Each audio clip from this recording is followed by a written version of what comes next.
wrestling fans. My name is Brian Crazy. You are watching the F&B brand of wrestling and entertainment here on YouTube.com. Thanks for tuning in once again. I am back with my review of the longest running weekly episodic television show in history. That's right, Monday Night Raw for September 17, 2012. Monday Night Raw emanated from my home state of Connecticut tonight at the Webster Bank Arena, the Bridgeport Harbor Yard in Bridgeport, Connecticut. The first segment of the night featured Paul Heyman, John Cena, and Alberto Del Rio, and it set up the main event for tonight, a big tag team match featuring John Cena and Sheamus going against Alberto Del Rio and CM Punk. The first match of the night was Rey Mysterio and Sin Cara. They teamed to go against Primo and Epico. This was a very solid tag team match. This was actually a great match in my opinion. Rey Mysterio and Sin Cara picked up the win. Post-match, they were attacked by the primetime players. Then we go into Divas action. Eve versus Beth Phoenix. Solid match. It was only a couple minutes long, but there was a lot of athleticism shown by both the Divas involved. My problem with this match is it could have gone longer. I mean, a lot of people criticize the Divas division, but they never give the Divas any time to shine. They don't give the Divas any time to prove themselves. It's like cutting off someone's legs before they're even given the chance to stand. Give these Divas a little more time. If they flop, then it's on the performer. But if you don't even give them the time, how can they prove themselves? But Eve did pick up the win over Beth, and there was a post-match stare-down between Eve and Layla, who was sitting at commentary throughout this match. I assume they're setting up a rematch between Eve and Layla. Layla does have a rematch clause as being the former champion who just lost her title the night before. Then we go into Brodus Clay versus the one-man rock band's Heath Slater.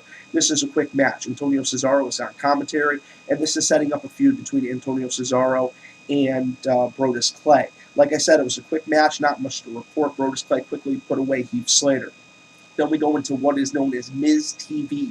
Very similar to the highlight reel, similar to Piper's Pit, similar to many of the different talk shows that we've seen throughout WWE history.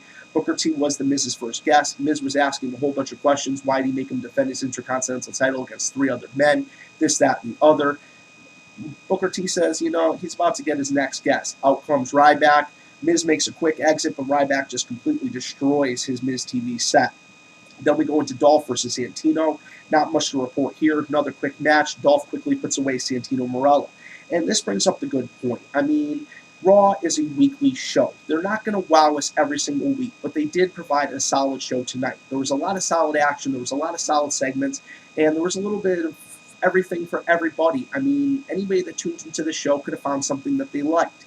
And that's what it's all about, trying to cater to all the different audiences. And like I said, did they absolutely wow us? No, they didn't.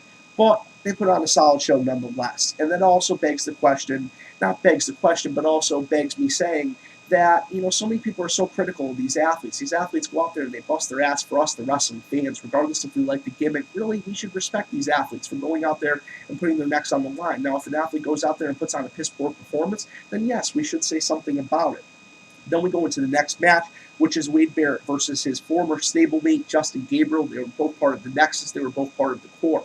Michael Cole actually said something interesting on commentary that I'd like to point out. He said that Wade Barrett was the leader of not only the Nexus, but also the Core. But if I'm not mistaken, the Core was supposed to be 4 individuals working together. Yes, Wade Barrett was like the spokesperson of that group. But I remember a promo that they cut talking about how there were 4 individuals that were working together for the betterment of their team. And also, I want to talk about Wade Barrett's character progression. I really liked the old Wade Barrett. I really thought I was going to like what they were doing with the whole bare-knuckle fighter thing, but honestly, I liked the Wade Barrett before. I liked the Wade Barrett that hailed from Manchester, England. I liked the Wade Barrett that was feuding with the likes of Sheamus and Randy Orton, and I really hope they get back to that format quickly. Wade Barrett did pick up the win over Gabriel, and this was a great match. This was one of the matches of the night. Then we go into a backstage segment with Jared from Subway. If you guys know, Subway and WWE have had a connection for the last few years, and this was a great segment. Ryback ends up showing up, saying, "Feed me more," and ends up grabbing 2 subs before he makes his exit. I mean, just some funny stuff. I mean, even R-Truth grabbed an extra sub for little Jimmy.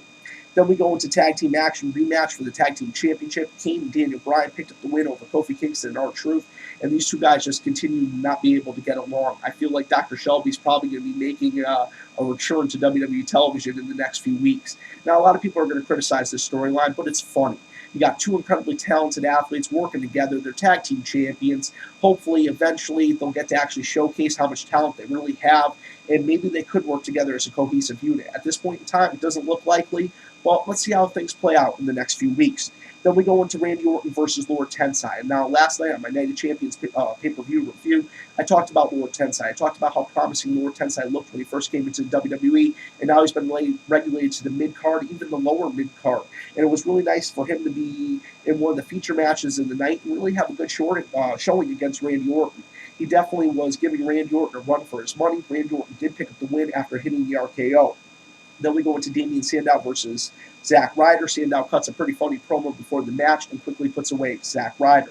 Then we go to the main event, John Cena and Sheamus versus Alberto Del Rio and CM Punk. A lot of back and forth action. Very good main event.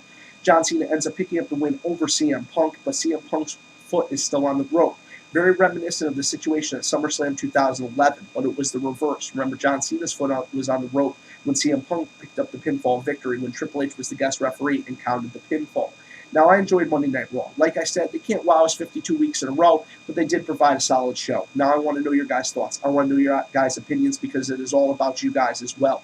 You got to hear some of my thoughts. Now I want to hear yours because without your feedback, without your thoughts, I'd be a guy just talking to a camera. I want to say thank you to all my loyal fans and subscribers, and thank you to every single person that is joining us along the way. Could not do it without you. I hope you guys have a great night. And for the effing brand of wrestling and entertainment here on YouTube.com and the World Wide Web, my name is Brian Crazy, and I'll catch you later.